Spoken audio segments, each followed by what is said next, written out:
Standing in darkness at St. Mary's High School in Calgary, Corporal Vince Fowler is delivering a presentation to over 1,000 students and teachers about Remembrance Day and its importance in our lives. But this isn't just any Remembrance Day ceremony. I think it's become a very inconvenient day. If it wasn't, then we wouldn't spend 7 weeks marketing Halloween. A lot of presentations out there are just status quo. They're a rubber stamp. It's an obligation that whether it's a school, a community, or a city, or whatever, feels it's necessary to do. And I guess because they're so caught up in their lives of day to day that they do. That's what happens. And it happens to all of us. It's happened to me. Fowler's unique and powerful message not only has the attention of everyone in the gym, but the veteran also strikes a deeper level with many, opening their eyes to the reality that is war and the ultimate sacrifice. I bring everything to their level. You have to relate with your audience. You have to pull in what's going on around them and recognize it, because they don't know it's a distraction.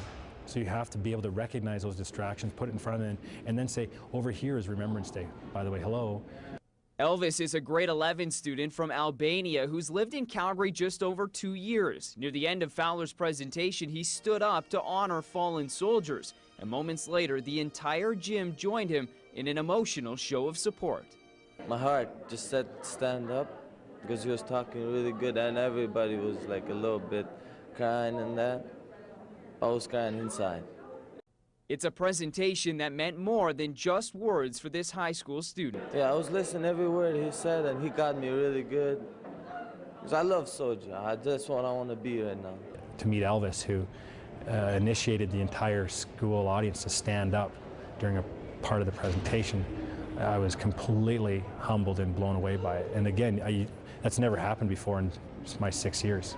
It's people like Elvis that go a long way in spreading the message Fowler is preaching, which is Remembrance Day needs a louder voice. When someone dies in Afghanistan or wherever in Canada's theater of operation, and that person's face is on the front page of a newspaper or showing up on the TV, stop whatever you're doing, stop right there, and at least give them the respect of figuring out who they were, what they did, because they're not around anymore.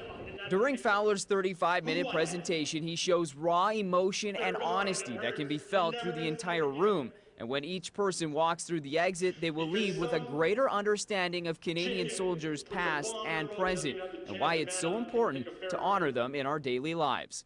Brendan Parker, Shaw TV, Calgary.